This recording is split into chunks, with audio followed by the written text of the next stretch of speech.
Salut les amis, j'espère que vous allez bien, on se retrouve pour une nouvelle vidéo sur Dragon Ball et aujourd'hui QPDB, une question pour une Dragon Ball et comme je le répète à chaque fois, n'ayez pas peur de poser votre question en commentaire même si elle paraît débile à vos yeux, eh bien elle n'est pas débile pour moi, ça permet de faire du débat sur la chaîne et surtout du contenu de Dragon Ball et aujourd'hui j'ai sélectionné pas une mais deux questions. Donc avant de commencer réellement cette QPDB, n'oubliez pas de partager toutes vos questions, interrogations sur Dragon Ball en commentaire et si vous n'avez pas de questions particulières ou si vous n'êtes pas inspiré, likez la question des autres comme ça elle aura plus de grandes chances d'être sélectionnée la semaine prochaine. Aujourd'hui, les deux questions qui sont sélectionnées, c'est une de Dayab Mamesh et l'autre de Volazis, qui me demande sensiblement la même question: serait-il possible de voir la fusion Potala de Son Goten et Trunks? Et si Trunks et Goten fusionnent par les Potala, ça serait différent que Gotenks?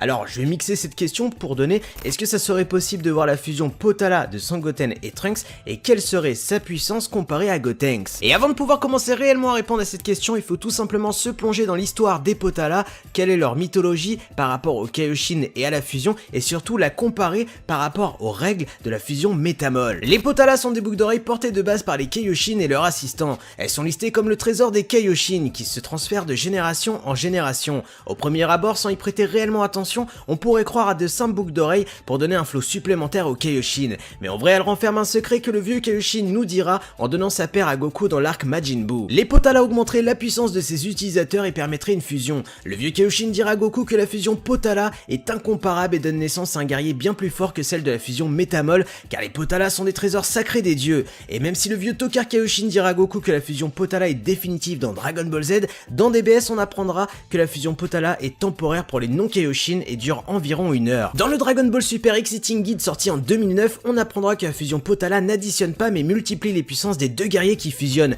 Exemple, la puissance max de Goten fois la puissance max de Trunks égale Trunksten. Et pour le coup, tout le monde ou presque pense que la fusion Métamol additionne les puissances des deux guerriers qui fusionnent, mais pour moi c'est juste impossible, juste avec la puissance de Gotenks dans Dragon Ball Z qui passera quand même le cap du Super Saiyan 3 sans rentrer dans les détails mathématiques. Il n'y a pas besoin de chercher midi à 14h pour comprendre qu'il est issu d'une multiplication et non d'une addition de puissance. D'ailleurs je rajouterai qu'à ce jour, au moment où je tourne la vidéo, rien n'a jamais été dit officiellement si la fusion Métamol additionne ou multiplie les puissances des deux guerriers qui fusionnent, mais je suis d'accord sur une seule chose: la fusion Métamol restera bien moins forte que la fusion Potala. Déjà sur le papier, la fusion Potala part avec un avantage considérable qui est le temps. En théorie, celle-ci durerait 30 minutes de plus que la fusion Métamol. Et pour moi, même si ces deux fusions sont des multiplicateurs de puissance, la fusion Potala multiplie plus que la fusion Métamol. Et vous allez comprendre pourquoi. Tout simplement par l'une des règles de la fusion Métamol, pour utiliser cette fusion, il faut avoir deux guerriers à peu près de la même taille, mais surtout de la même puissance pour pouvoir fusionner. Partons du principe que Trunks est à 10 de puissance et Goten 8 de puissance.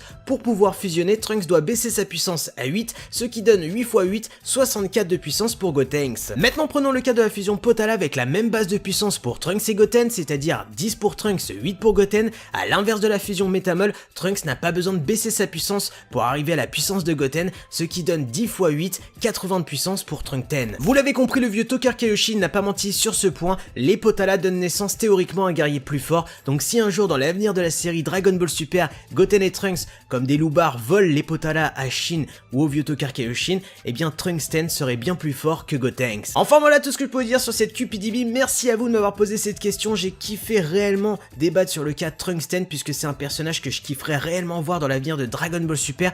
Merci surtout à mon poteau Mehdi de m'avoir fait ces illustrations de ce personnage, sinon j'aurais pas pu illustrer cette vidéo, donc si vous voulez le suivre c'est directement sur Snapchat, c'est un mec qui a grave du talent, et surtout n'oubliez pas de liker, de partager, de vous abonner à la chaîne YouTube. Sur ce, moi je vous laisse, tchuss!